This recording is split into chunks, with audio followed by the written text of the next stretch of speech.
Bien. ¿Con qué cosas andábamos? Andábamos con exponencial de una matriz. ¿Sí? Vamos a repasar eso.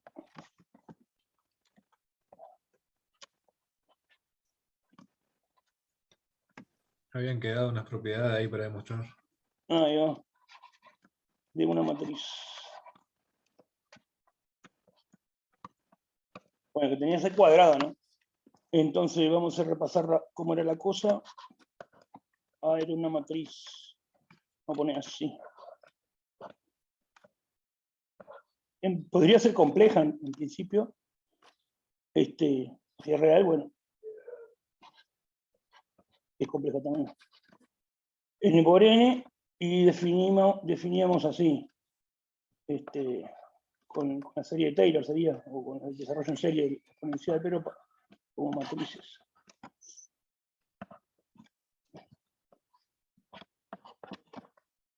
De K igual 0, infinito, a la K sobre K factorial.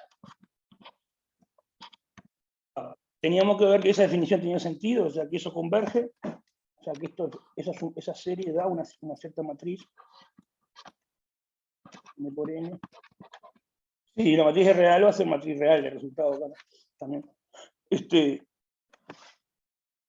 nos habían quedado algunas cosas, algunas propiedades para probar. O sea, había que definir también bien qué era esto de converger. Pero habíamos dicho que era como que convergiera cada una de las entradas, ¿no? Por separado. ¿Ah? Y habían quedado unas propiedades para probar de esto. Que no las voy a... Estuve pensando cómo hacer la cosa y mejor vamos a hacer así. Vamos a dejar esas propiedades para la que viene, o si no da tiempo empezamos hoy, pero antes de ver las propiedades, con esas propiedades que utilizamos para probar el teorema, ¿no? El teorema era así: si yo tengo esta ecuación diferencial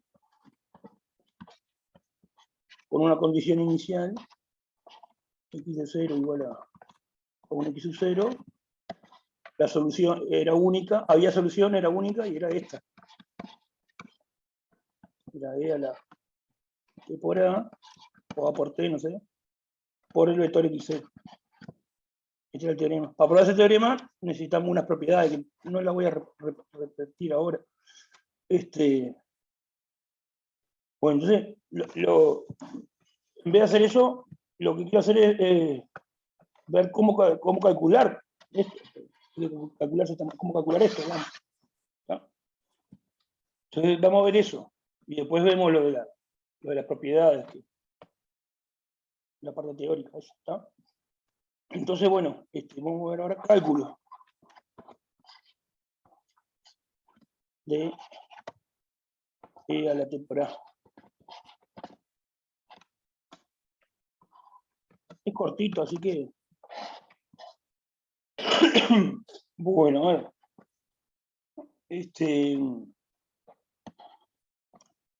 Bueno, primero si... ¿Qué pasa si es diagonal la matriz?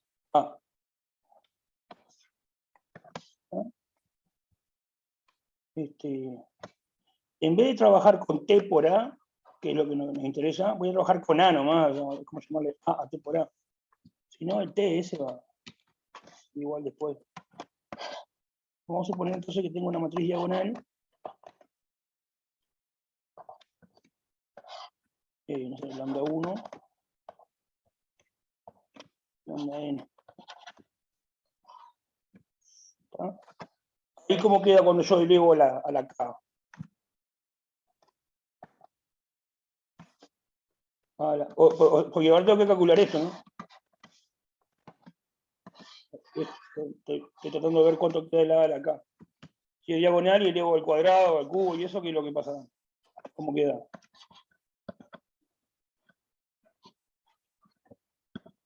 ¿Saben cómo queda? Te cae la potencia, digamos. Claro, quedan todos a la K. Esto lo pueden verificar. Se van elevando a la K, eso es de la diagonal.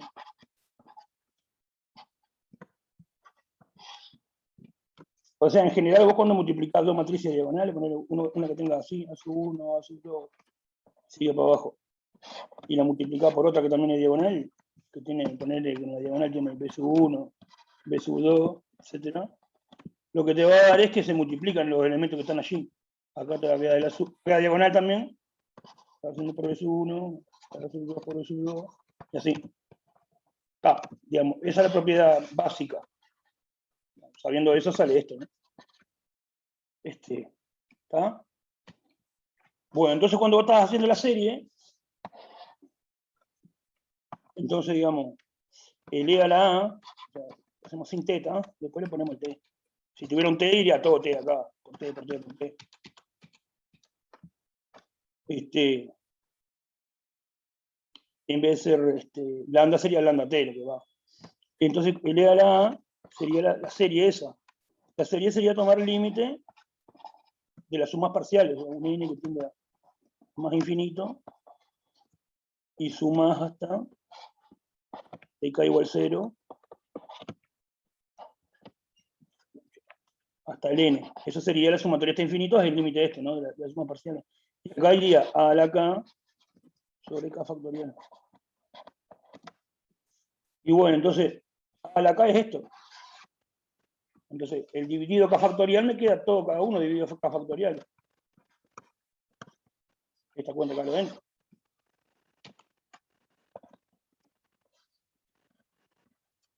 Vamos a hacerlo por partes.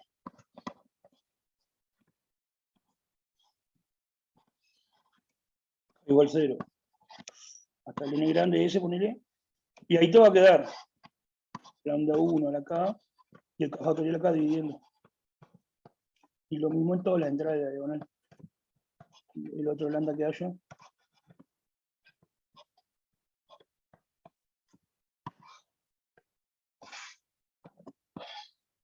¿No? Preguntas de acá, de esta parte, por ejemplo. Límite de la suma parcial. ¿Eso? No, por mí no. Ah.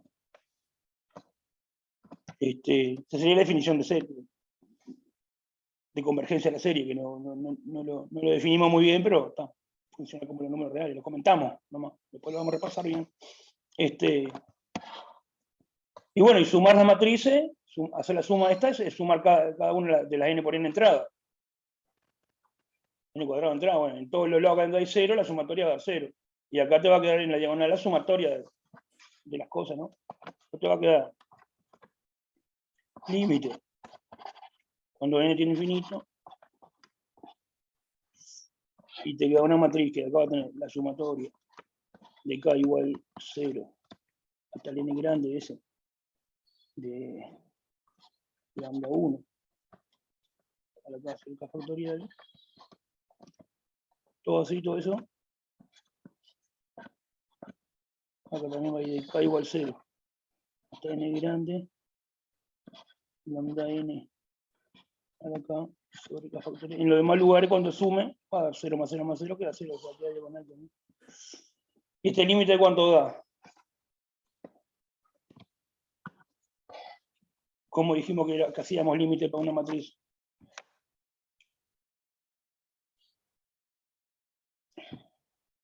Si tengo una sucesión de matrices, esto acá es una sucesión de matrices, matriz sub n, depende de n grande. Para cada n grande hay una matriz diferente. Tengo que calcular el límite ese. Y hacíamos ahí, ¿cómo calculamos el límite de una matriz? Vamos a decir, yo te pregunto si límite cuando, no sé, R tiende a más infinito, y te pongo esta sucesión de matrices. E a la menos R, R más 1 sobre R, 1 sobre R, y no sé qué me voy a poner acá. 2. ¿Cuánto tiende? ¿Cuál es el límite de eso? Mirá entrada a entrada y. Claro, Mirá. es eso mismo. Tomarle límite es tomarle límite a cada entrada. Acá sería 0, 1, 0 y 2. No, está bien, a ver si estoy haciendo bien los límites. 1 y 2. y hacer el límite de cada entrada. ¿Está? Bueno, acá lo mismo, tengo que hacer el límite de esto, tengo que hacer el límite de todas las entradas. Esta, el 0, el 0, el 0, el 0, a todas las entradas.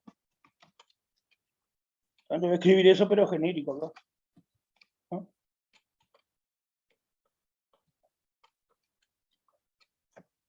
Esto sería entonces, lo que tengo que hacer es tomar el límite en todas las entradas. Límite cuando n tiende a más infinito.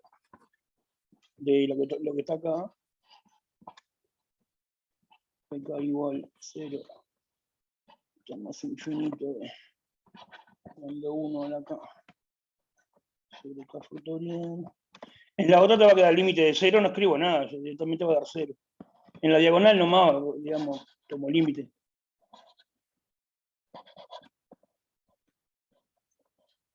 Y acá va a ser sumatoria.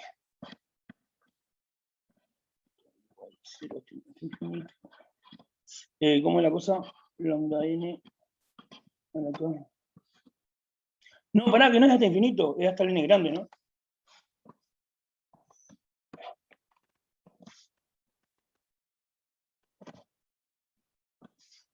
Estaba haciendo cualquier cosa.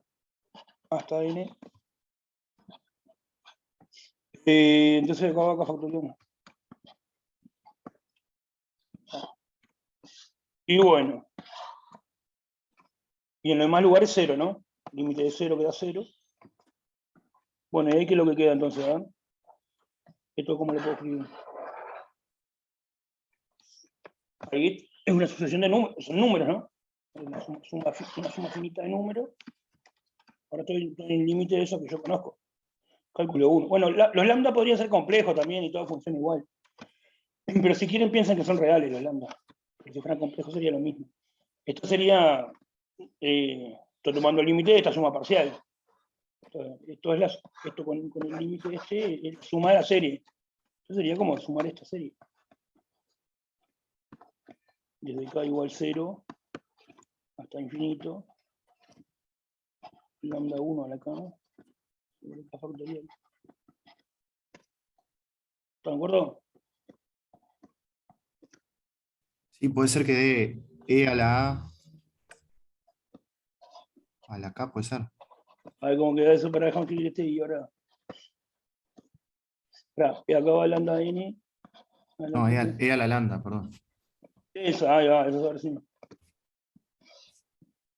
Es eso lo que hay que usar, ¿no? En realidad la definición de E a la X, bueno, no sé. Del desarrollo de Taylor sería. Es lo mismo que para cuando la matriz es 1 por 1. Es la misma definición que estamos usando para matrices, pero numérica. Esto. Digamos, la primera vez que uno ve eso, donde dice X, meta un número real, ¿no? Bueno, donde dice X se puede poner un número complejo también. Se puede poner matrices, como lo que estamos viendo ahora, que en realidad todavía para matrices no probamos que converja, pero bueno. Se pueden meter muchas cosas donde dice X. ¿no? Se puede hacer varias cosas. Pero ahora lo que nos quedó acá en cada una de las entradas de la diagonal es una serie de esas comunes y corrientes con este tipo, donde el X es un número real, o complejo, si quieres también. Para complejos también vale.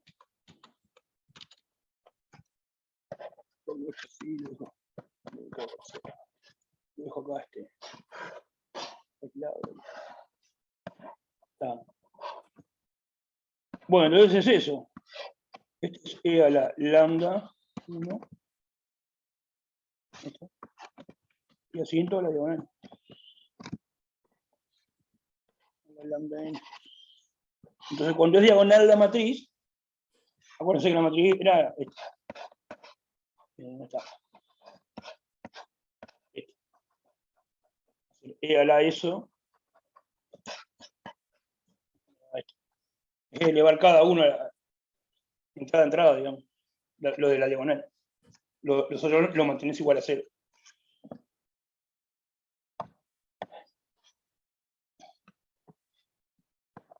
Entonces, digamos, si vos tuvieras que hacer E a la, lo hago lambda 1, t, lambda 2, t, ¿cuánto da? Lo hago con 2 nomás en la diagonal. ¿Cuánto va a dar según el cálculo que hicimos antes? Queda la matriz diagonal, E a la lambda 1t E a la y E lambda a la 1, lambda 2t. Ahí va. En la cuenta trabajamos sin el t, digamos. Lo vamos a usar con el t, ¿no? Si no, tendría que haber puesto t en cada lado. En cada vez que decía lambda 1, era lambda 1t. Acá iba a quedar lambda 1 por t elevado a la k. Iba a quedar más difícil de escribir el cohete. ¿Tá? Entonces, por ejemplo, eso. Entonces, si la matriz fuera diagonal, o sea, si fuera diagonal la matriz, ya está. Es fácil hacer E a la matriz. Entonces podemos calcular fácilmente esta solución.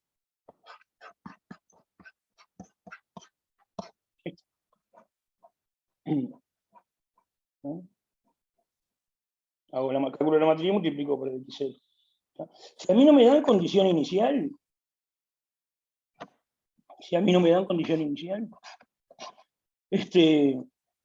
acá donde dice x0 pongo un vector de constante, no me haga arbitraria, C1, C2, 2 por 2. Entonces me va a quedar la solución general. Ahora, si me dan una cierta condición inicial, entonces 0, 1, pongo ese.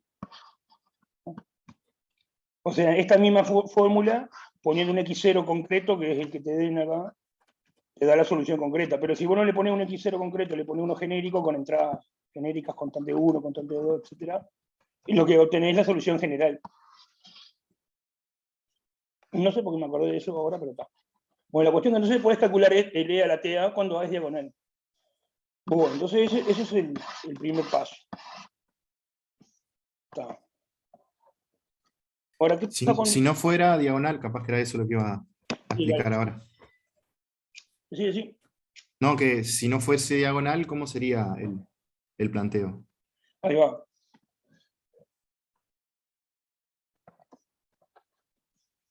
Este es un ejemplo. El cálculo anterior terminó acá. Entonces, ¿cómo pusimos esto? Cálculo de... Vamos a ponerle un número. Esto es 1, si A es diagonal. Vamos a poner 2.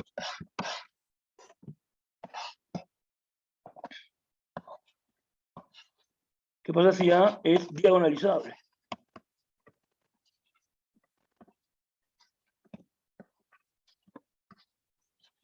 Bueno, esto ya estuvimos jugando con esto porque lo usamos para hacer cambio variable. El hecho de que aparezca acá de vuelta el tema este de la diagonalización da la pista que en el fondo las cuentas que uno va a hacer acá o las cuentas que va a hacer si lo hace con hacer un cambio variable son las mismas. Las mismas cuentas presentadas de otro modo. A veces pasa que dos problemas se resuelven diferentes. Pero esto aparentemente son cosas diferentes. Esta forma de resolverlo con exponencial de la matriz aparentemente es diferente que la otra, pero en el fondo son las mismas cuentas disfrazadas diferentes. O sea, no son en realidad métodos diferentes. Tan diferentes como uno podría parecer. Bueno, entonces, uno ya sabemos cómo es, ¿no? Escribís A como P por D. A ver cómo es esto. P por D por P a la menos 1. De la base propia en la canónica también. P a la menos 1.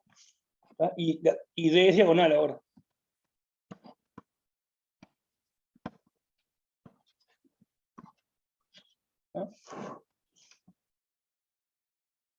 Si yo estuviera interesado en hacer E a la T por A, y bueno, sería poner un T acá, multiplicando a la A, y el T lo puedo suponer que está multiplicando a la D ahí. ¿No? Pero de vuelta no voy a poner el T para no escribir tanto, ¿está? Pero si quieren poner un T, se lo ponen ahí. La que hay que descomponer es la A. La matriz la escriben así, y bueno, lo escribo acá abajo los escritos. Entonces, T por A, que es el exponente que ustedes van a tener, y bueno, va a quedar escrito como P por T por la diagonal por P a la menos 1. En realidad esta es la que van a usar ustedes porque a la T por A hay que elevar, no a la A. Pero yo voy a hacer las cuentas como si tuviera que elevar a la A nomás. ¿Tá? Y bueno, ahí, de vuelta, ahí qué pasa con E a la A, ¿cuánto da? Sería la serie desde K igual 0 hasta infinito de la definición de vuelta.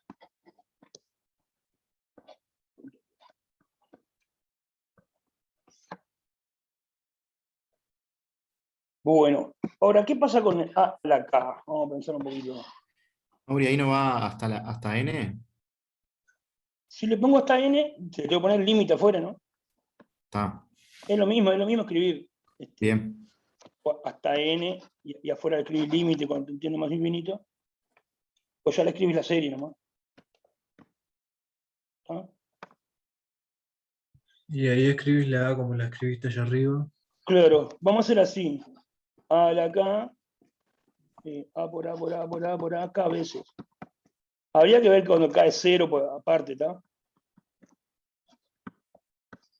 Y cuando cae uno, pero digamos, si no, son varios K. Hago eso que dijiste vos, P por D por P a la menos 1. P por D por P a la menos 0. Bueno, está. Es uno de estos acá, ¿no? Lo subo, entonces me queda P por D a la menos 1. P por D por P a la menos 1. P por D. No sé por qué lo hago 3 veces. Multiplicando esto cada vez por sí mismo, P por D por P a la menos 1, y P por D por P a la menos 1, lo escribí. Y eso es igual a ¿qué es lo que pasa ahí?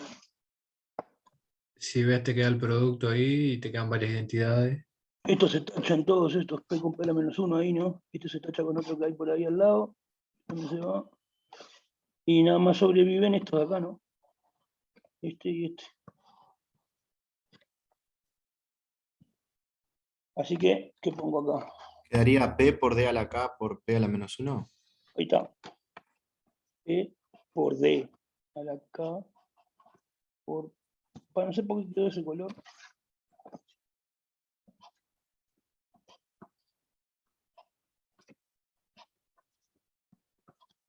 Ah, eso. Bueno, vamos a usar eso ahí.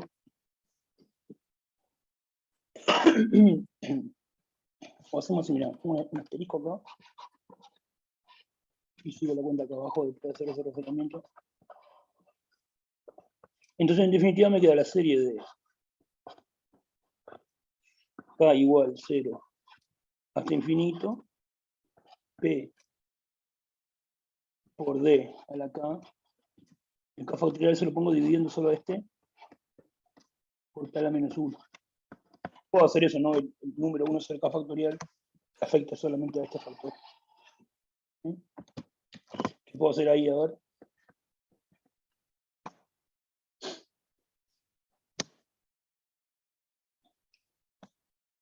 ¿Qué operación puedo hacer con la serie ahí?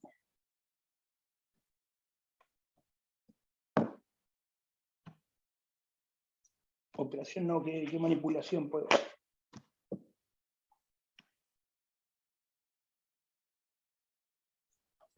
¿Y el P lo puedo sacar para afuera no? Claro, es un factor común, ¿no? Claro. Este también. Para obligar que me quede la serie D a la K sobre K factorial que la puedo calcular. Claro, saco el P de factor común para este lado. Vamos a hacer en 2 pasos. Le saco el factor común.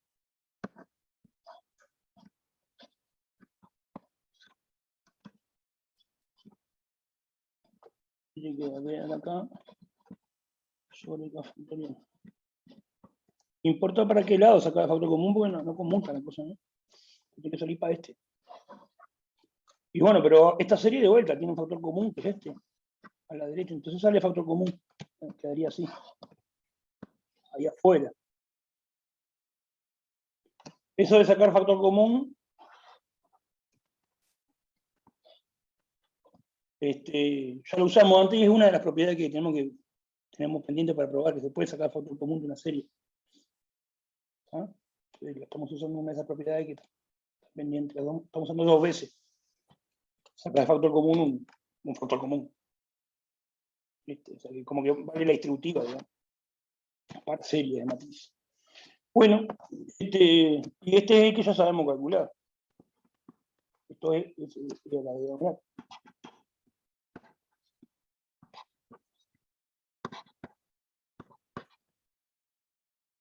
Está. Entonces está pronto. ¿Cómo se calcula cuando es diagonalizable? calcular la matriz diagonal D, haciéndole las cosas que hay que hacer, calcular la matriz P, que es la de los vectores propios, y tal, y haces esta cuenta.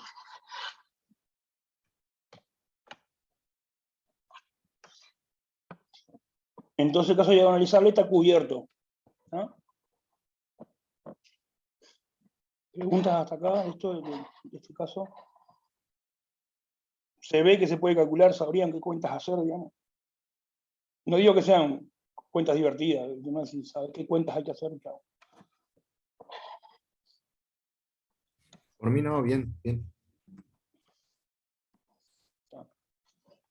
Bueno, ¿cuál es la verdad de la milanesa? Es que las matrices no son diagonalizables siempre. Lo mejor que puedes lograr es lo de la forma de Jordan, ¿no? Entonces es lo mismo. En general, lo que vamos a poder hacer es escribir la matriz A como P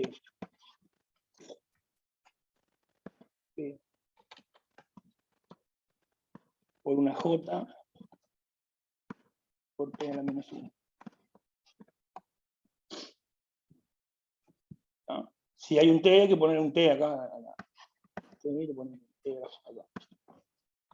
Yo trabajo sin el T. Y bueno, ahí va. La misma cuenta que hicimos hoy funciona. En ese caso, E a la A es igual a P por E a la J por P a la menos 1. ¿Cuál es la diferencia con el caso anterior? Que bueno, yo antes sabía calcular E a la D porque es diagonal. Pero ¿cómo quedaría E a la J si J no es diagonal? Es casi diagonal, es una matriz de Jordan.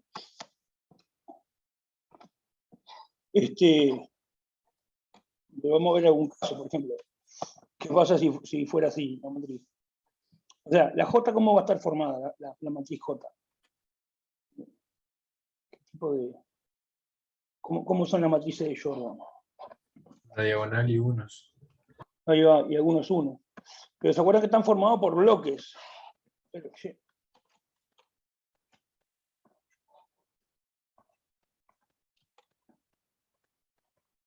Hay varios bloques. Podría ser así. Voy a poner un ejemplo. Lambda, 1, lambda. Después lambda. Mu, 1, 1. Acá hay un bloque. Acá hay un bloque 1 por 1.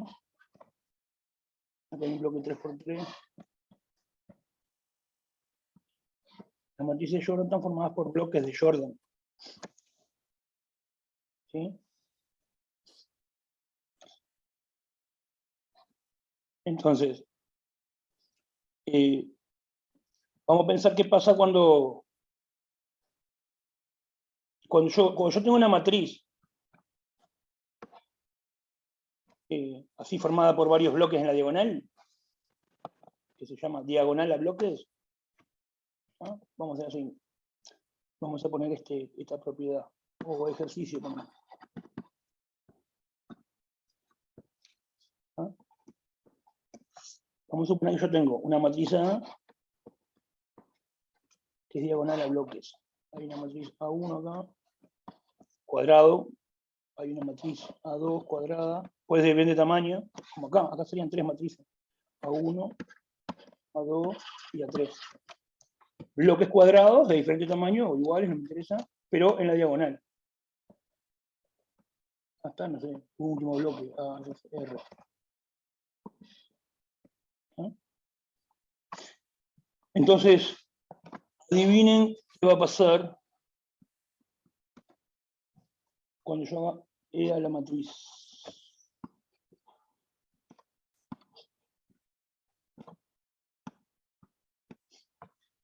Quedaría E a cada una de las matrices.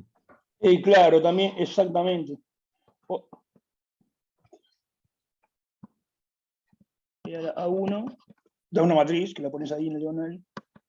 E a la A2, es una matriz cuadrada también, la pones en la diagonal. E a la AR. Esto lo pongo como ejercicio porque ya lo hicimos esto recién. Lo hicimos para el caso en que las matrices, los bloques estos de la diagonal, son de tamaño 1 por 1. Lo hicimos en el caso en que es diagonal. ¿Sí? O sea, el mismo argumento que hicimos en el caso 1, pero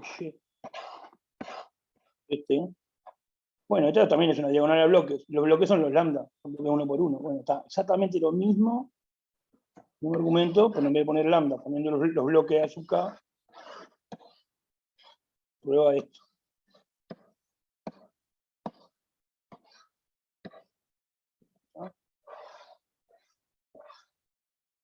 Bueno, entonces, en definitiva, para yo calcular E a la J, que sería siempre hacer E a la algo como esto, me alcanza con saber calcular E a la un bloque, como es. ¿Está? Entonces vamos a mirar cómo queda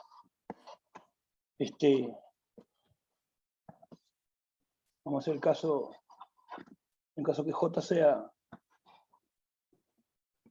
así. Un bloque elemental, esos mismo lambda en la diagonal, y unos todo en la superdiagonal. En la superdiagonal, no sé cómo se dice. La superdiagonal me suena tipo superhéroe, Marvel. No sé si es superdiagonal o supradiagonal. O sea, me alcanza con ver este caso. ¿No? Bueno.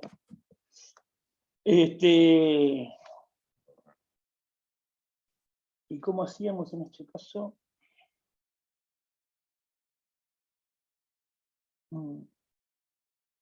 Está. Bueno, esa matriz J, hago una pregunta. Sí, a ver, yo lo que digo es que con el ejercicio que te permite calcular cuando es diagonal al bloque, junto con esta descomposición acá, que me quedó escrito ahí, eso no me gusta.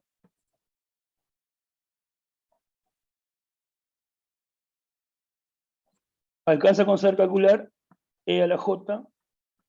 En realidad es E a la JT, que el T siempre que no estoy escribiendo. Para cuando J es así. Hasta ahí está bien, que alcanza con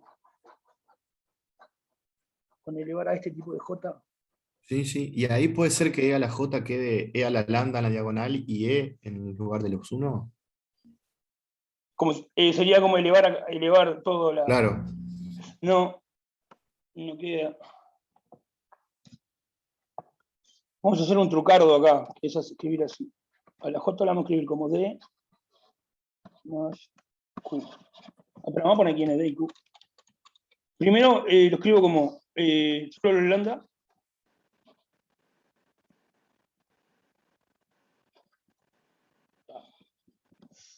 Más Q. Y Q tiene solo los unos. En la diagonal tiene ceros. Y tan solo los unos ahí. En la super diagonal. Ahí está, vamos a llamarle D. Y ahí está Q.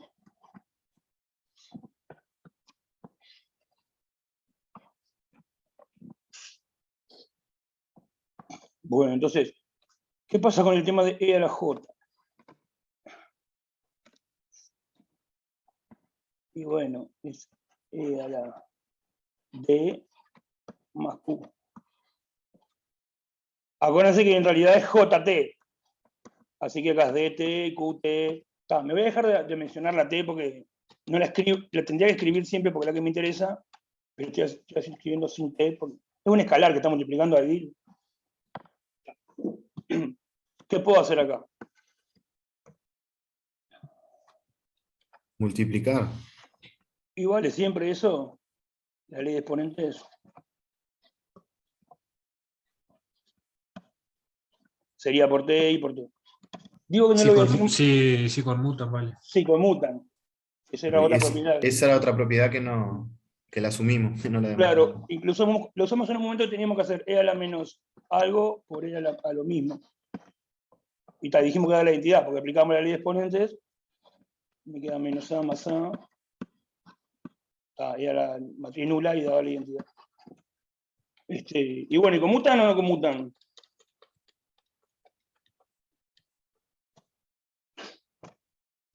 D y Q.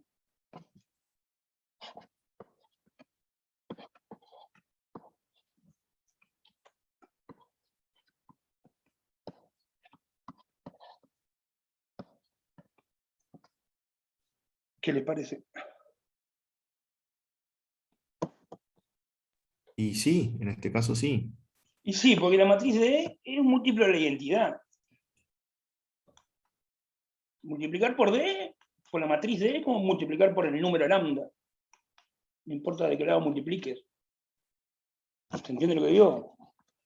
D, por la matriz que vos tengas ganas. Z. Esto es el lambda por Z. Y lo mismo es Z por D. Es como multiplicar por la... O sea, el Z es... D es... O sea, D es lambda por la identidad, chao. ¿No? Es un múltiplo de la identidad. La identidad y un múltiplo de la identidad conmuta con cualquier matriz. ¿Ah? Así que, sí, conmuta. La matriz diagonal de esa es más que diagonal, es múltiplo de la identidad, tiene el mismo número en toda la diagonal. Así que, le saco la pregunta, conmuta, entonces eso lo puedo aplicar en la ley de exponente. Bueno, esta parte yo la sé calcular, a la D. Es una matriz diagonal. Entonces lo que queda por calcular es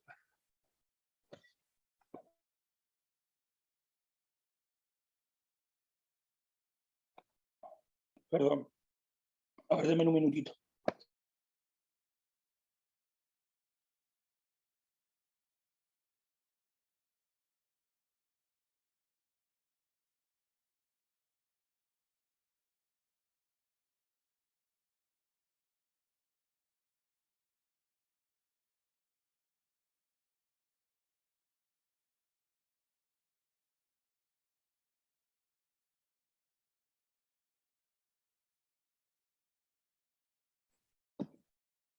Bueno, lo que queda por calcular es E a la Q, entonces. ¿Ah? Y Q es una matriz esa, de este tipo, ¿no? 0 en la diagonal y unos en la supradiagonal. Y bueno, lo que va a pasar es que vamos a poder calcular directamente cuánto vale con la definición de serie. ¿Tá? Entonces, bueno, ¿cuánto vale E a la Q?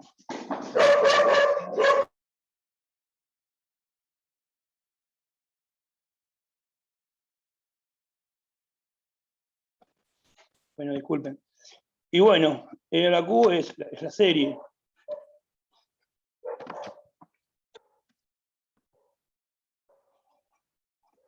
Y sumar desde K igual 0 hasta infinito, Q a la K sobre K factorial.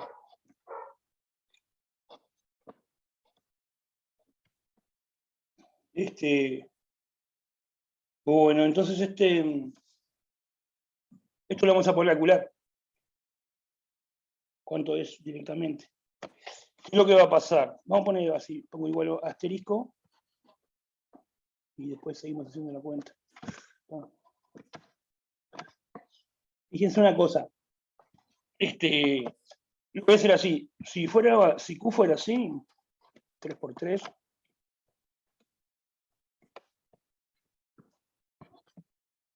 O 4 por 4 vamos a hacerlo. Vamos a hacer un ejemplo 4 por 4 que se entiende la propiedad que yo quiero decir. ¿No era que eso tipo se iba a la matriz nula o algo así? Me suena. Sí. Eso mismo. Estás de spoiler vos, digamos. No, pasa que yo ya hice el curso de ecuaciones diferenciales. Ahí va. Sería Entonces, así, ¿no? La recordando. 4 por 4. Q a la 0 es la identidad, que sería el primero que hay que poner. Q a la 1 es esta que está acá. Q a la 2, ¿qué onda? Eso es eso que dijiste vos. ¿Cómo sería? Y bueno, en la diagonal van a seguir haciendo ceros. Y la diagonal de 1 se mueve para arriba un lugar. O sea, ahora dice ceros acá. y los 1 se mueven para acá, desaparece un 1 y quedan ahí.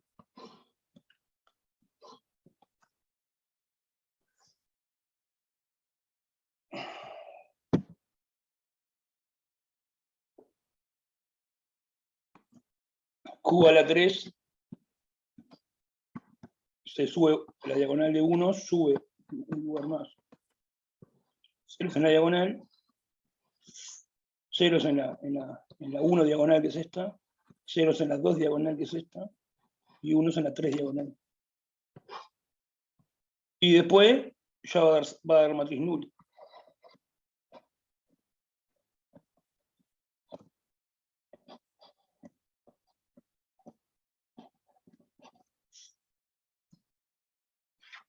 Faltó el Q a la 0 al principio, que sería la identidad. Entonces esta serie se reduce a una suma finita, porque hay una potencia que da 0, después que una potencia da 0, la siguiente potencia da 0, ¿no? 0 no, matriz nula. Está la matriz nula. Entonces es una suma finita esa. ¿Está? Entonces, ¿cómo quedaría? A ver, en este ejemplo 4×4, le hice 4×4 y va a quedar por esa 4×4.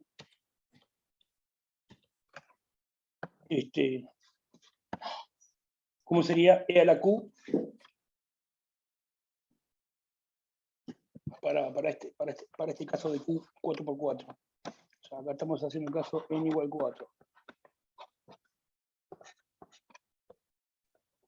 O sea, lo que hay que quedarse en la cabeza es que para cuando Q de esta forma, esto es una suma finita y la calculás a mano. Chao. Sumás los finitos términos que hayan. Calculás los finitos términos, son este tipo como hicimos acá, y bueno, calculás. Entonces, ¿cómo daría E a la Q? Para este caso que estamos trabajando en igual 4. Para un bloque de Jordan. Puede ser que quede una matriz triangular. Claro, primero queda la identidad, ¿no?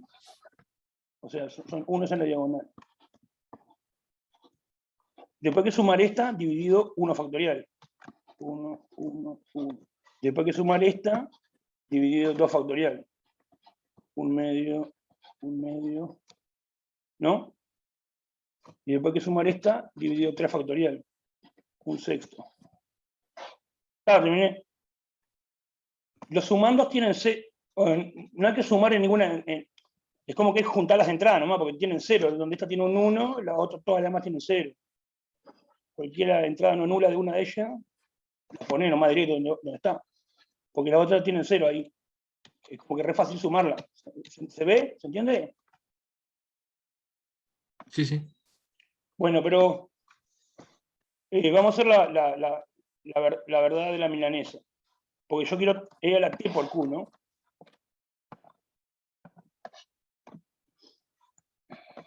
A ver si se dan cuenta. E a la T por Q. Seguimos en este caso de n igual 4, ¿no?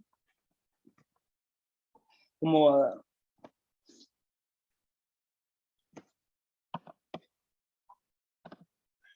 Vamos a ver qué modificaciones hay que hacer acá arriba. Q en vez de ser Q, es T por Q, que hay que ir elevando el cuadrado y etcétera, ¿no? T por Q a la 0 es la identidad. Ahora, T por Q a la 1, no le pongo nada. En realidad esto T acá, ¿no? T.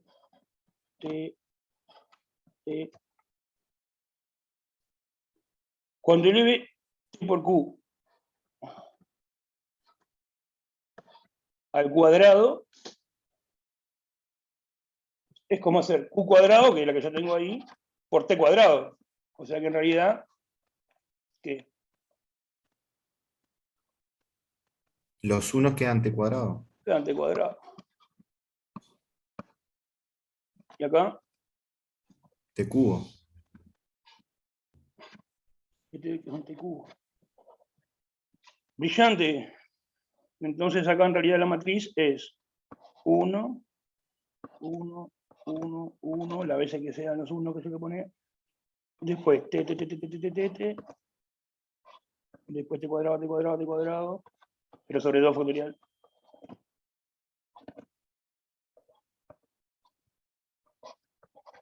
después t cubo, toda la veces que sea, sobre 3 factorial, C factorial, y después t4, y después t5, y está pelado. Ahí tenés la t por q. Le va llenando la diagonal con potencias de t dividido el exponente factorial. Acá dice 4 por 4, pero espero que se entienda que funciona igual para n por n.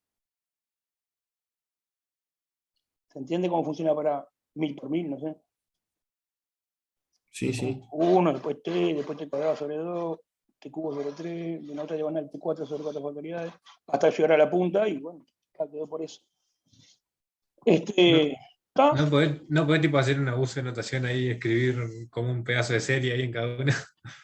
Es que no es una serie, no van sumados, va eso nomás. Claro, claro. Serían, si vos mirás, estos serían serían los coeficientes de la serie de e a la t. Sí, por eso yo decía, pero claro, no va sumado. Pero no van sumados, van separados, cada uno en Sí, un sí, sí, sí, coeficiente en diferente. un lugar de la matriz. Eso mismo. Bueno, entonces queda eso. Digamos que si n fuera arbitrario, quería e a la t por q, vamos a poner como algo genérico acá, ¿verdad? Sería unos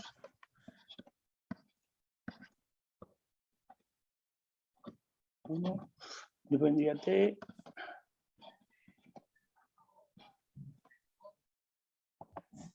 no sé hasta dónde poner el t, ¿sí? Después vendría t cuadrado, 7 sobre 2,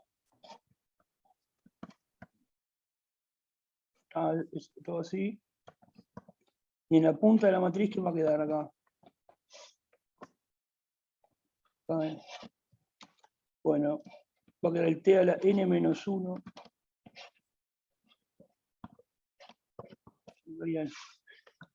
Lo pueden ver acá, que era 4 por 4, que lleva hasta 3, ¿no? Bueno, a la n menos 1. Ahí sería como expresé la forma genérica como quedaría, digamos.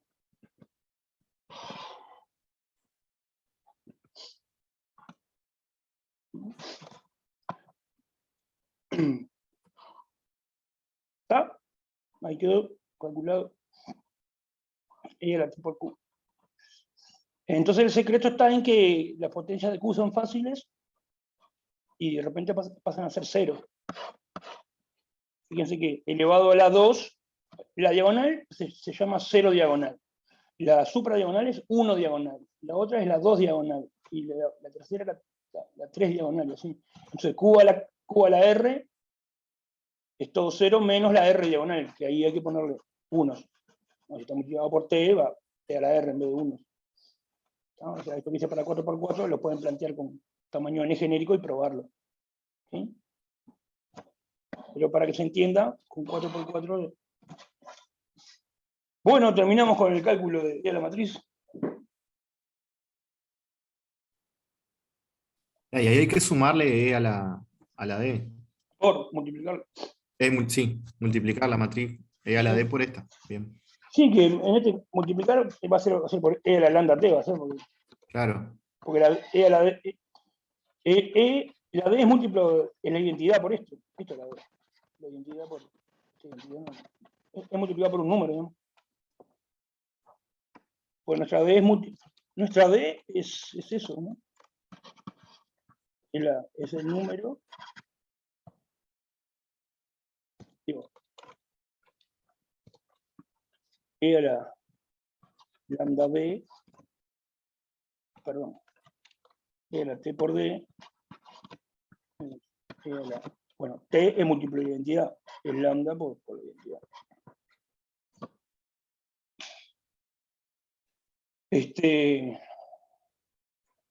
Y bueno, entonces es diagonal, entonces me queda esto en la diagonal.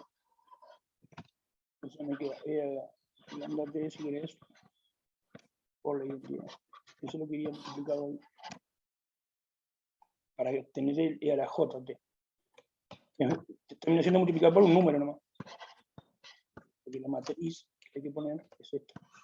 La identidad por un número. Bueno.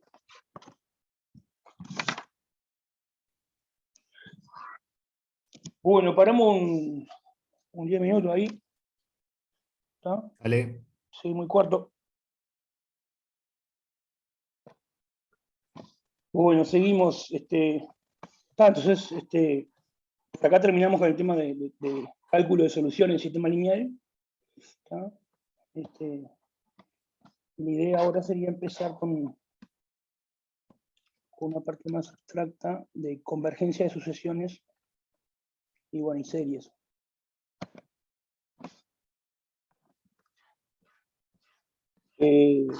Acá, por ejemplo, aparecieron sucesiones y series de matrices.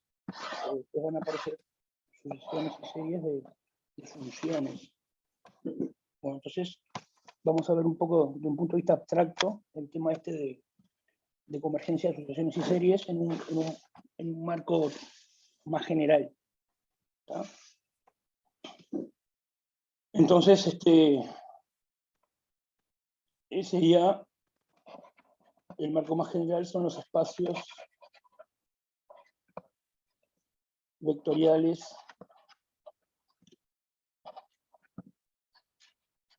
normados. ¿Ah? O simplemente espacios normados, se dice a veces. ¿Ah? Bueno, entonces, bueno, es como el enfoque es como espacios vectoriales, ¿no? Espacios vectoriales, uno define abstractamente, hay un conjunto de vectores de. Vamos escribiendo los ingredientes. Bueno, hay un cuerpo primero, que puede ser los reales o los complejos, no importa. Después vamos a suponer que tenemos un espacio vectorial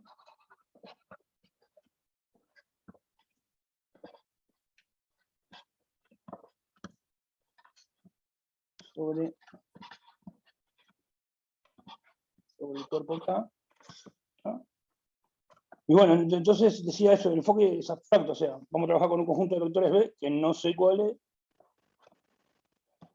y bueno, en el cual tengo dos operaciones, vamos a acordarnos básicamente, tenemos una suma,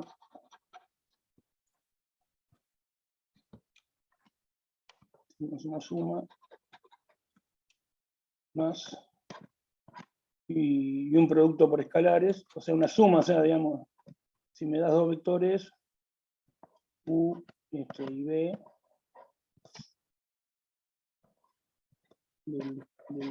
los elementos del conjunto V mayúscula,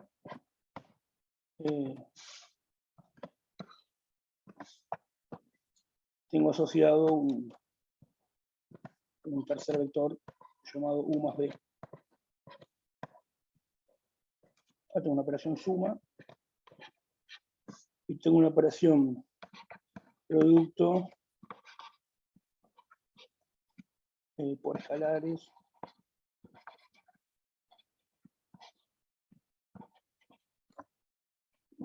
punto, o sea, da un número, un escalar y un vector, un elemento del espacio vectorial. Bueno, tengo asociado otro número, lambda por B o lambda B, sin el punto, el por B se omite, ¿no? En otro vector. Y bueno, y esas operaciones cumplen un montón de propiedades que son las que nos permiten trabajar con suma y producto por escalares de vectores, como estamos acostumbrados en R, sacar factor común, etcétera, asociativa, distributiva, todo ese montón de axiomas. Y digamos, nos permite operar como si B fuera Rn, o R3, si querés, o R2. Bueno, entonces, ¿qué es un espacio vectorial normado? Es esta estructura, pues un espacio vectorial, eso que se ve en el ser lineal, pero con una cosa más, con una norma. Entonces vamos a definir eso. ¿No? Una norma. Este es el contexto, ¿está? Una norma en B es una función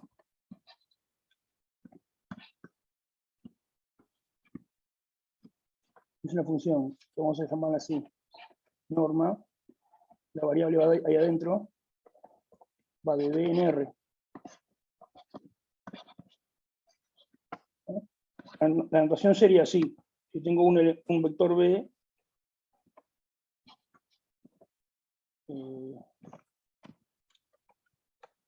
un vector B, un vector B acá, el número asociado acá en R, que sería norma de B.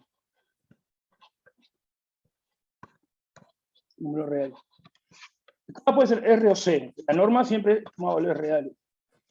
K sea R. ¿Está?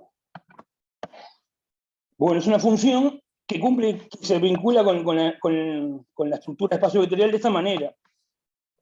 Tal que, la norma es una función tal que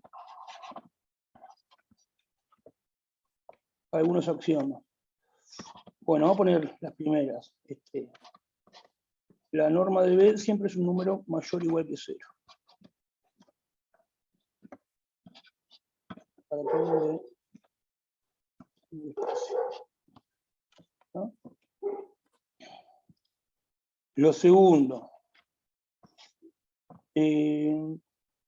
Casi nunca escribo en este orden las cosas. Digamos, sería así.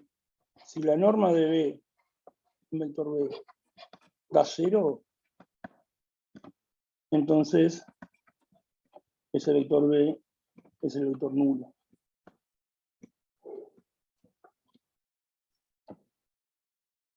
Y la tercera propiedad sería la desigualdad triangular.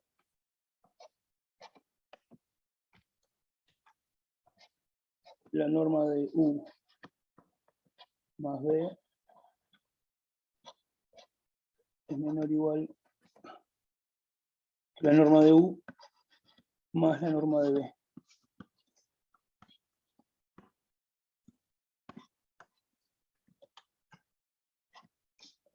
Para todo U y B.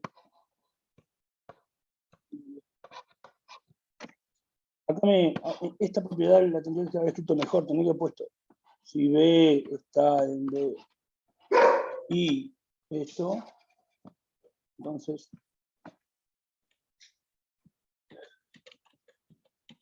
acá al principio, decir que B es un vector. Bueno, tenemos esta desigualdad triangular y la propiedad 4 es una homogeneidad. La norma de lambda por B es el valor absoluto de lambda, o módulo de lambda, según si lambda es real o complejo. Lo más general es pensar en módulo. Si tomo módulo a un número complejo que en realidad es real, bueno, es su valor absoluto. ¿Está? Bueno, por la norma de B.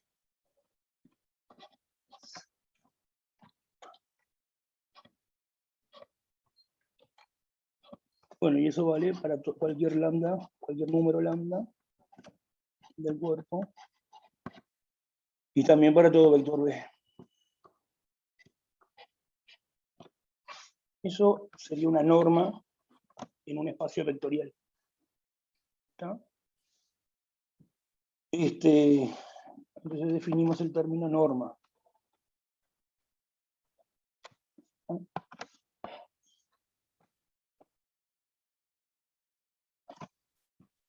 Bueno, un espacio vectorial normado, vamos a poner nomás acá, ¿no? Este sería el primer punto, o el segundo punto, un espacio normado.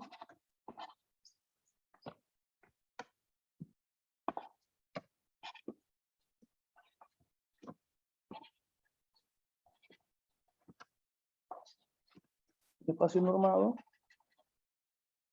es un espacio vectorial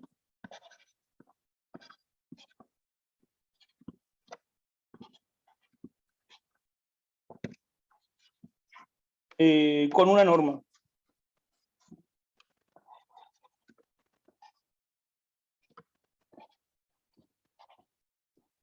O en el que se está considerando una norma, ¿no? Una determinada norma. Entonces, un espacio normado es una estructura que es más complicada que la de, o sea, es más rica que la estructura espacio-vectorial. Es la estructura espacio-vectorial, o sea, hay dos funciones que son dos operaciones que cumplen un montón de cosas, pero además hay una tercera función, que es la norma, que cumple estas cuatro cosas, ¿no? La idea que la función norma esa definición de función norma, un ejemplo de función norma es lo que nosotros sabemos que es la norma de un vector en Rn, ¿no? Eleva las componentes al cuadrado. Vamos a poner ese primer ejemplo. A ver qué se me... Voy a un primer ejemplo.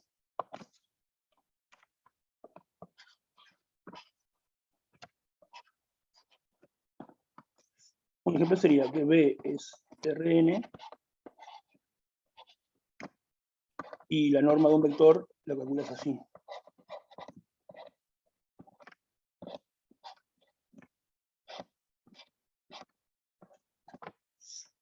Todos al cuadrado sumados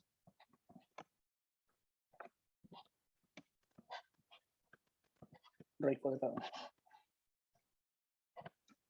Esa norma se llama norma 2. ¿Ah? Esta es la norma usual que uno cuando dice norma de un vector, y estamos hablando de vectores de Rn, este número es el que se refiere. ¿Ah? Esta función norma, esta forma de asignarle un número a cada vector, esta función que tenemos, esta función que define acá, cumple todas estas propiedades, 1, 2, 3, 4. ¿Sí? Bueno, y eso se prueba, no es sobre lineal. Esto es una norma. Esto verifica estas cuatro propiedades. En un mismo espacio vectorial pueden haber, bueno, lo que estaba diciendo al principio, la idea que el papel que juega una norma en un espacio vectorial sería como el papel que juega la función valor absoluto en R. ¿Tá? Yo, si tengo dos números reales, X e Y, ¿no? Utilizando la función valor absoluto y las operaciones, puedo sacar la distancia de los dos puntos. Hago el valor absoluto de la resta. Entonces, esa es la filosofía.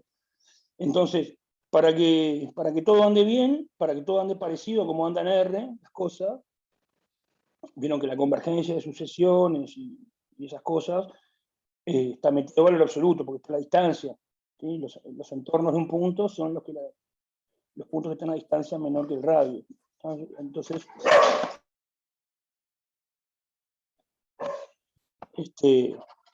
está metida la función valor absoluto en la definición de convergencia de sucesión y esas cosas. Bueno, la idea es que acá, el papel de valor absoluto, van a ser todas las mismas definiciones que en R, que convergencia en R acá, pero en vez de valor absoluto vamos a poner la norma, para que se puedan probar las mismas cosas razonablemente igual, digamos.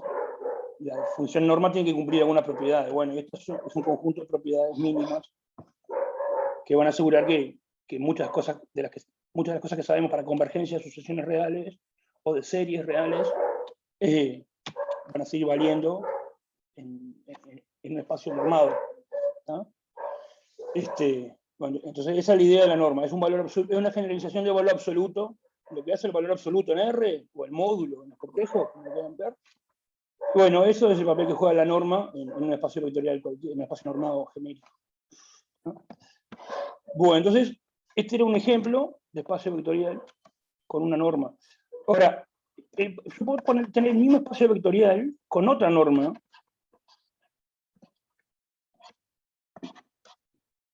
por ejemplo, así.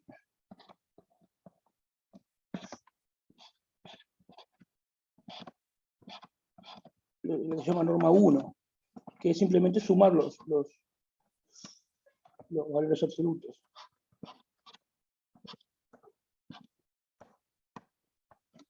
Esta norma es mucho más sencilla de calcular y de probar que cumple las 4 propiedades, ¿no? Que esta tiene una raíz cuadrada, esta no, suma los valores absolutos. Esa es otra norma que hay en RN. O sea, RN se puede considerar como espacio normado de 2 formas diferentes. Por ejemplo, con esta norma, la suma de vectores y multiplicación por escalares usual, o la misma estructura espacial vectorial, pero con esta otra norma. Son 2 normas diferentes, ¿tá? Entonces serían 2 espacios vectoriales diferentes. Después otra norma famosa es la norma infinito, ¿tá? Estas normas que estamos viendo en RN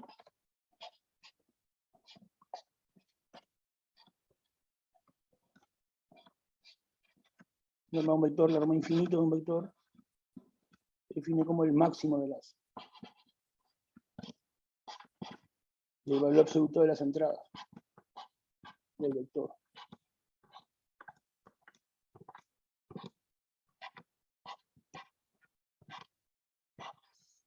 Si yo defino la norma de cada vector de este modo, tengo la función que a cada vector le corresponde un número real.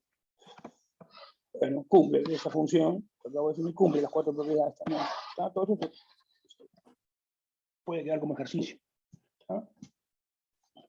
Bueno, acá no dije nada, pero si pongo que el espacio vectorial es Rn, el cuerpo es R, ¿no? Para matrices se puede extender esto. Si en vez de ser Rn acá, fueran matrices rectangulares, ponele, yo qué sé, N por M, ¿cómo definirían la norma 2 de una matriz en vez de un plebiscito de números? ¿Cómo sería para Determinante sería. No, es un determinante. Bueno, podría ser, o sea, la pregunta es injusta, digamos. Hay una definición de norma 2 para una matriz, y estoy tratando de que la saquen pensando análogamente a esto, pero es indeterminante.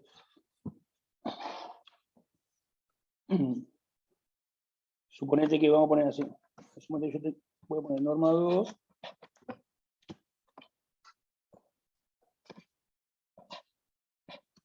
Acá, en vez de tener un vector, es una matriz con varias entradas, un J.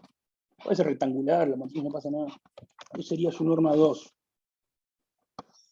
Y va a ser lo mismo, va a ser sumar todas las entradas al cuadrado, sumo en I en J, todo el muchacho al cuadrado, y raíz.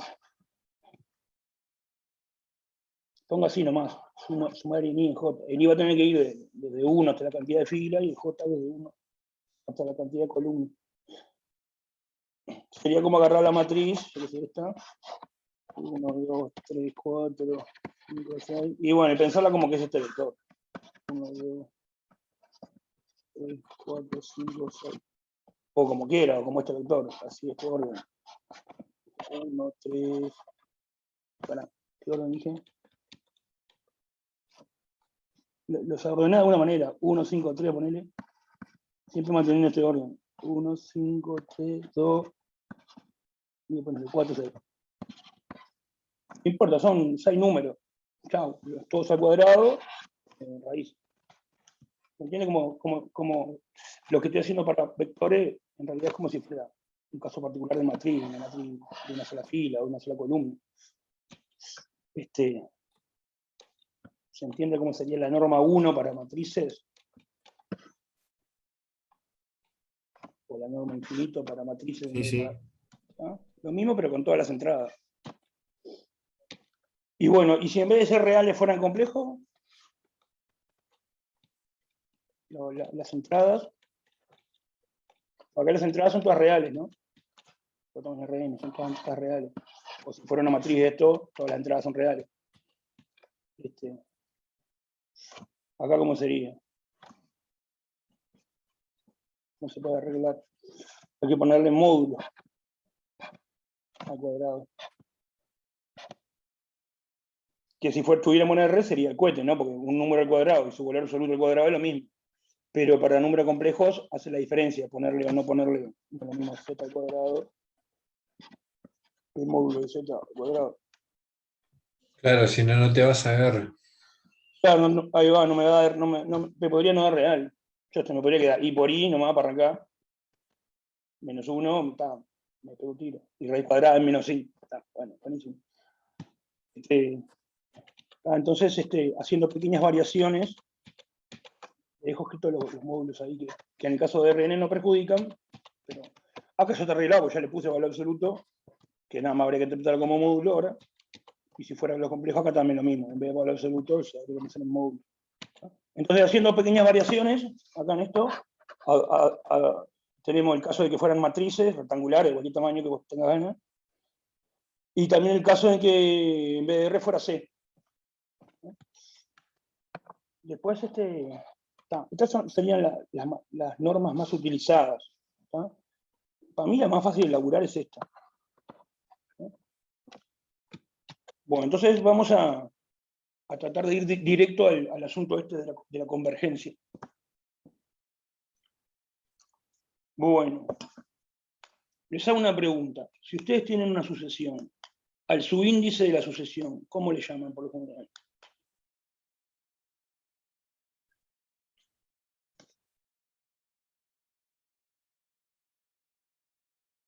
Una sucesión de números reales, a sub n, sería lo más común. Pero ¿qué va a pasar? Muchas veces vamos a estar trabajando en Rn o en matrices n por n. O matrices... ¿Le ponemos a sub i o no? Claro, entonces hay que ponerle otro nombre. Entonces, si le pone a sub i, también es un relajo, porque el Claro, i te se usa para la confunde la matriz. fila, la columna. Entonces tenemos que elegir un subíndice. O sea, la notación, uno puede usar cualquier letra para cualquier cosa. Podríamos poner a sub ñ. Pero me gustaría elegir un nombre de subíndice para respetarlo. Podría ser K, capaz, a sub K. Así no gastamos ni la I, ni la J, ni la N, ni la M ahí abajo, para una sucesión.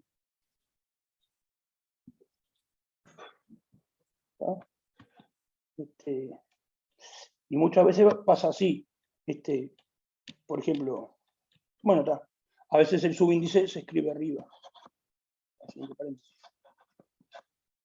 Porque abajo va a necesitar poner su IJ, ponerle si estás en una matriz. O su I si estás en un vector. Entonces, lo que normalmente se escribe como subíndice n. Aclaro esto que es tonto, pero bueno. Así va nomás. El subíndice, la variable, digamos, se escribe arriba en vez de abajo. Y vamos a llamarle K, por ejemplo.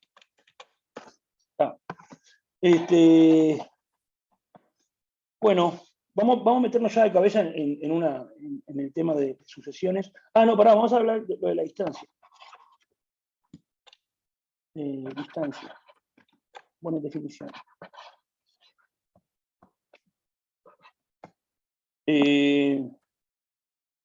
Vamos a suponer que B, o sea, de ahora en adelante vamos a suponer que tenemos un espacio vectorial normado, ¿no? Esta vez lo escribo, pero si no digo nada, es porque yo lo estoy suponiendo. B es un espacio vectorial sobre un cuerpo K normado. Hay una cierta norma llamada norma. ¿No? Entonces, ¿qué sería la distancia? Si U y B son dos puntos del espacio, dos vectores, dos elementos, se define distancia de U a B,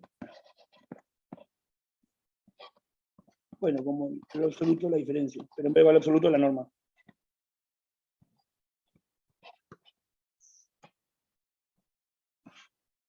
Se define eso, y eso se llama distancia entre U y B. ¿Está? Entonces fíjense que en Rn nomás, según qué norma considere, cuánto es que vale la distancia. A lo que nosotros normalmente le llamamos distancia, entre dos puntos, que se llama distancia euclídea, viene de hacer la norma de la resta, pero con esta norma. Si yo hago la norma de la resta de dos vectores usando esta norma, me da otro número, que no es el que... Digamos, si estuvimos trabajando con n igual 3, que tenemos una intuición geométrica de cómo es el espacio, R3 o R2, ese plano. La instancia ahí está asociada a esta norma. La instancia usual es cuando hago la norma de la resta con esta norma.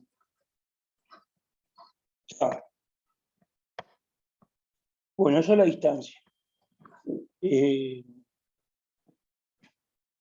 Bueno, entonces, se puede trabajar en lo que son espacios métricos. ¿Qué es un espacio métrico? Lo voy a mencionar nomás, pero no vamos a trabajar en eso. Sería un conjunto donde hay una función distancia. Y esa función distancia cumple ciertas cosas. ¿No? Entonces, se podría estudiar eso, que es más general que esto que un espacio normado. ¿No? Entonces, cuando ustedes vean escrito una cosa así, entonces, no voy a poner casi nunca el término distancia, pero es cuando vean la resta de dos vectores en una norma, esto se interpreta como la distancia, ¿no? Hay que pensarlo como la distancia. No voy a usar esta notación, estoy haciendo énfasis en que esto se puede pensar, digamos, como la distancia entre U y B. ¿No? En este marco abstracto. ¿No? Si justo el espacio vectorial B son los reales y la norma considerada es valor absoluto, está la distancia común y corriente de los reales. ¿No? Bueno, así que en R2, en R3, con esta norma, da la distancia común y corriente. Entonces ahora sí, vamos con... Tenemos esa sucesión, tenemos esa definición. ¿Qué es una sucesión? Una sucesión en B. ¿Qué es? Y bueno, es un montón de vectores. B sub 1, B sub 2, B sub 3. ¿Sí? Se puede escribir entre paréntesis. Esos todos pertenecen al espacio B, una sucesión en B, una sucesión de vectores. Una lista de vectores. También se puede escribir así. Se le puede poner paréntesis afuera o no. Se le puede escribir así a su K, dijimos que vamos a ponerle. Le podemos indicar que K va de 1 a infinito, o de 2 a infinito, según donde arranque la sucesión. Otra, perdón, no, B corta sería así. Es el K.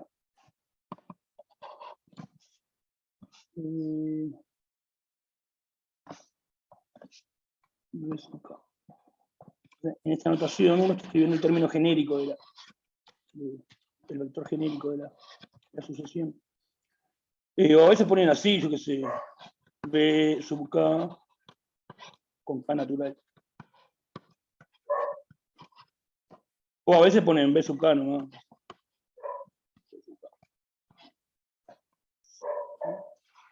Formalmente, una sucesión es una función B que va de los naturales en B. Pero en plata es esto, es una sucesión de vectores, es una sucesión, uno tras del otro, de elementos del espacio B. ¿Tá? Entonces es eso nomás. Un ejemplo de sucesión de esa sería que vimos hoy.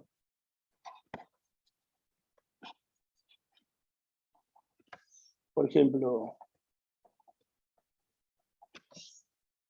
hoy vimos una ahí, ¿no? Ponerle, yo tomo el espacio vectorial, las matrices reales, 2×3. ¿Ah? Y considero una sucesión. Le voy a llamar, no sé, B sub K, decimos. Una sucesión B sub K, y la definimos así. Cada término, alguna fórmula, no sé.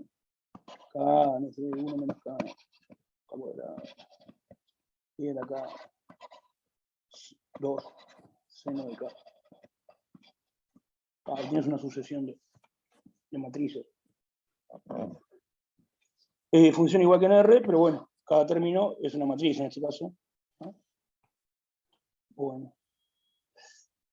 Eso es una sucesión. Acá habría que poner. Los naturales.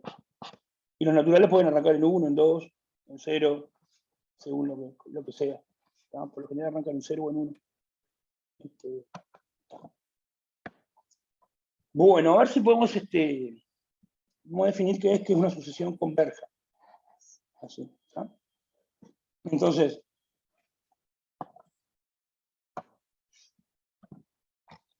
me gustaría repasar la definición de sucesión que converge en los reales. Vamos a suponer que tenemos, una sucesión, para recordar nomás, ¿no? Como se hace K, una sucesión real.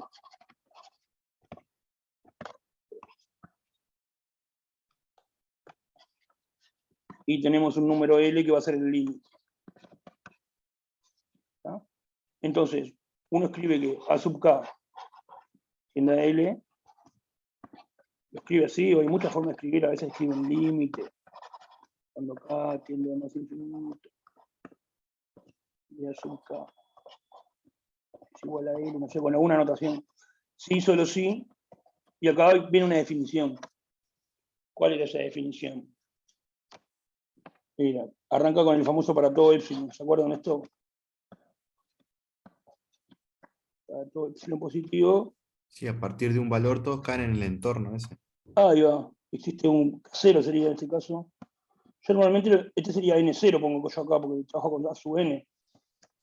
No sé si les pasa lo mismo que a mí, con las letras, les comento. Como lo que está. Si es un casero, tal que, y en vez de lo de caer en el entorno, lo puedo escribir como lo absoluto, ¿no? Con distancia también lo puede escribir. O distancia, pero la cuestión sería que la distancia entre L y A sub N, A sub K, es menor que epsilon. Que caiga en el entorno o que la distancia sea menor que epsilon, como quiera decirlo. A todos los K mayores iguales que K0. Bueno, esta es la misma definición de convergencia para sucesiones en espacio normado. ¿Se dan cuenta cuál es la modificación que hay que hacer?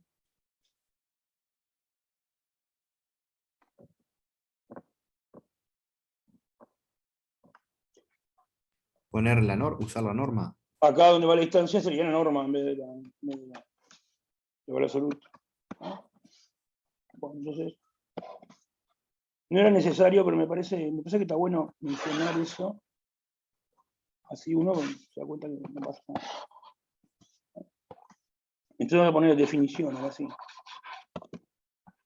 Una sucesión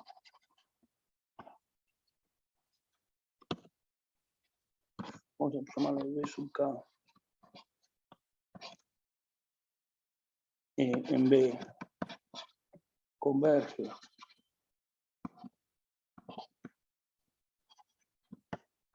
a un vector, vamos a llamarlo, no sé, U,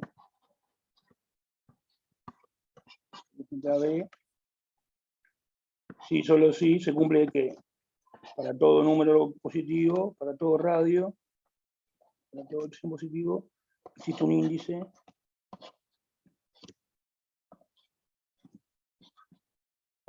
podría poner existe casero nomás y no indicar que es natural. Es bastante claro que si K se llaman los subíndices, casero está haciendo referencia a uno de ellos. Pero está. Lo mismo, si en vez de poner para todo epsilon positivo, podría poner para todo epsilon. O si quisiera decirlo bien, tendría que decir para todo epsilon perteneciente a los reales y tal que epsilon sea positivo. O sea, ¿qué es lo que uno escribe acá? Si lo querés escribir bien, te escribí todo esto. Si escribís solo eso, no está claro del todo. Hay que asumir cosas. Por eso escribirlo así. Para todo epsilon existe casero. Acordarte que da por entendido que epsilon es un número real positivo. Acá, por ejemplo, dice positivo, pero no sabemos si es un número real. A formar a medias la cosa ahí. Bueno, tal que la distancia entre U y S sub K es menor que epsilon para todos los K mayores iguales que casero. Acá lo mismo, habría que poner para todos los caseros naturales, tal que casa, más o menos se pone algo. Hay gente acá que escribe al revés esto, pone si K mayor o igual que casero, entonces la norma es menor que epsilon. Es lo mismo, ¿no? Es diferente. No sé ustedes cómo lo suelen escribir estas partes, estas cosas. Con los K al principio o al final. Lo mismo si fuera la continuidad, ¿no? Para todo epsilon o límite de funciones. Para todo epsilon existe un delta. Hay gente que primero habla del epsilon y después del delta acá, o al revés. ¡Pah! ¿Qué habré hecho, no?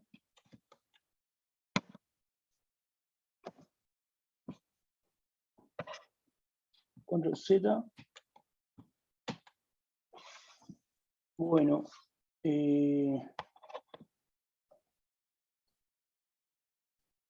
No sé qué hice, che.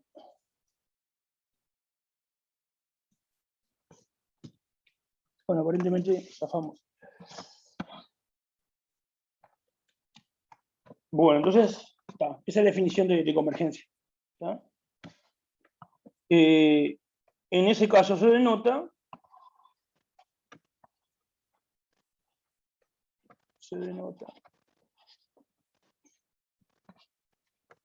así, esta es la más común. B sub K tiende a U. O si no, también se puede poner así. B sub K tiende a U, coma, cuando K tiende a más infinito. O a veces le ponen acá y K tiende a más infinito. O acá, o le ponen así.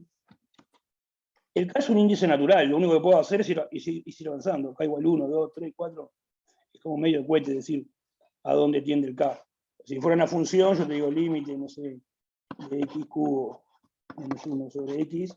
Y bueno, es un x de x, podría tender a varias cosas.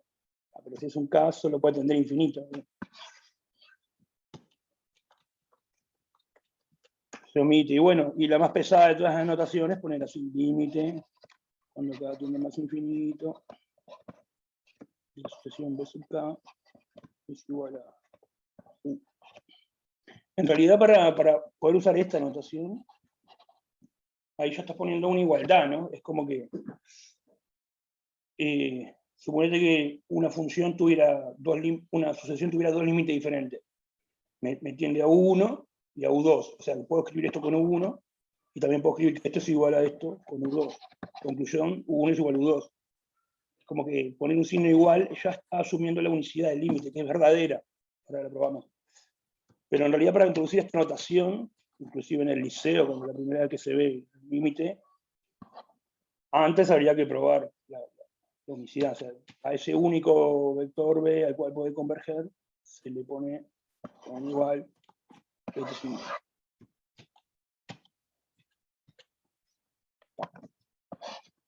Bueno, entonces, eso sería una sucesión. Eso sería convergencia. Bueno, entonces, antes de probar nada, vamos a ver una forma o sea, muchas de las cosas que se prueban para sucesiones reales, que es se prueban en base a esta definición, pero acá como valor absoluto, como vimos recién, y las propiedades de valor absoluto, se pueden probar también para sucesiones de este tipo que estamos definiendo convergencia acá, en vez de utilizar la propiedad de valor absoluto, la propiedad de la norma, que vimos arriba. Eso va a hacer que todas las pruebas funcionen igual.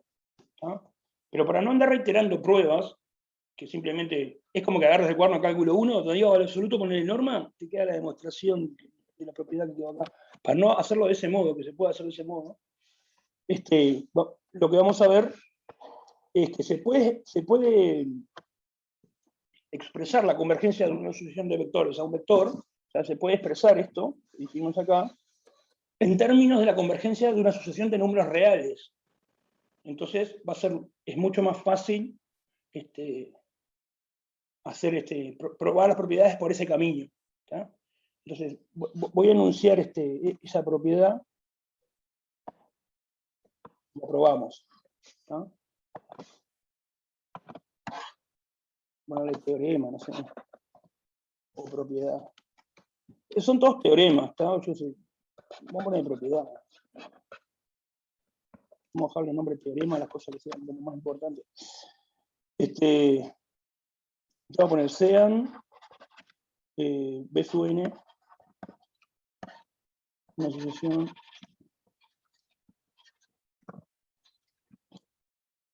en B y un vector de B. B es un espacio vectorial normado, siempre eso está. Entonces se cumple esto. B sub n. Dale con el. Dijimos que era acá, ¿vieron? Me tienen que ayudar con esto porque si no, después me va a quedar todo mal. B sub K. Entonces, vamos a decir B sub K tiende a U, en el sentido de la definición que vimos recién, sí, solo sí. Esta sucesión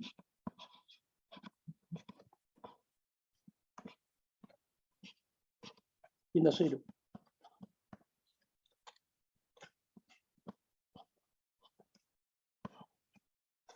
A ver si se entiende. Esto que está acá, para cada K, es un número real. Esta es una sucesión real. Números reales. Para cada K, esto es un vector. Entonces, esto es un vector, para cada K puede ir cambiando, y bueno, es un normal. Irá cambiando o no. Entonces, está relacionado qué es que una sucesión de vectores converja a un vector con que una sucesión de números reales converja a un número real 0 en este caso. Es bastante claro, digamos. Porque la definición, ¿cómo sería? Digamos, si yo tengo un punto U, bueno, para todo epsilon, que es un entorno, acá adentro cae el B sub K0 y los siguientes a partir de cierto momento, la definición de arriba. Y esto lo que te está diciendo es que la sucesión tiende a U si la distancia entre la sucesión y U tiende a 0. Te dan la sensación de que se va acercando a U. Si la distancia tiende a 0, esta es la distancia. Es bastante natural eso. La gracia es que la distancia, la sucesión de distancias, es una sucesión real. Nosotros para sucesiones reales ya conocemos propiedades. Entonces, de esa manera podemos, y a través de esta proposición, que dice que una cosa es la misma que la otra, nos permite deducir propiedades de convergencia en espacios vectoriales, en espacios normados, con propiedades de convergencia en R que ya conocemos. En vez de imitar toda la prueba hecha en cálculo 1, digamos. ¿Sí? Bueno, a ver. Estamos medio ahí. A ver si podemos demostrar esto, se lo voy a dejar para que lo piensen, ¿no? Pero bueno, sería, escriban la definición de que esta sucesión real tiende a 0, escriban la definición de que B sub K tiende a U, la que está acá, y fíjense que dice lo mismo, ¿no?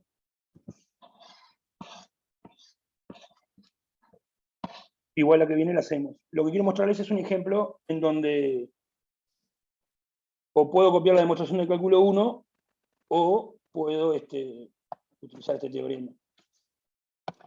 Por ejemplo, entonces, demostración de esto, ejercicio por ahora, intenten hacerlo, si no les sale, yo el lunes la voy a hacer. Bueno, entonces otra proposición. Ya lo pongo así nomás lo bestia. Si B sub n tiende a U, un espacio vectorial, dale con el n. En realidad por ahora todavía podría trabajar con n porque no estoy trabajando en general, pero bueno. Tengo la sucesión B sub K que me tiende al vector U. Y tengo la sucesión B sub K que también me tiende al vector W. Entonces U igual W. La unicidad del límite. Demostración.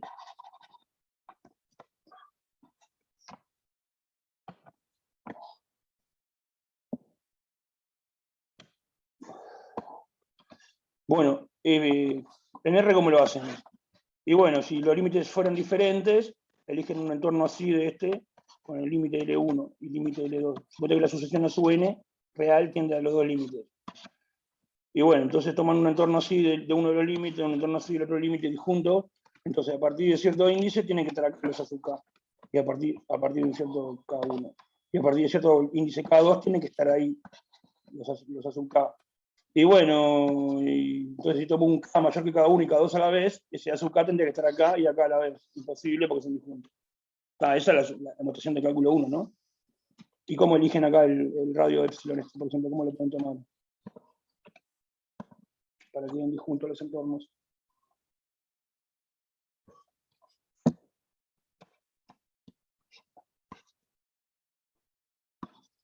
Estoy pensando en una solución real que tiene un L1 y un L2. ¿Cómo tomarían los entornos acá de ambos?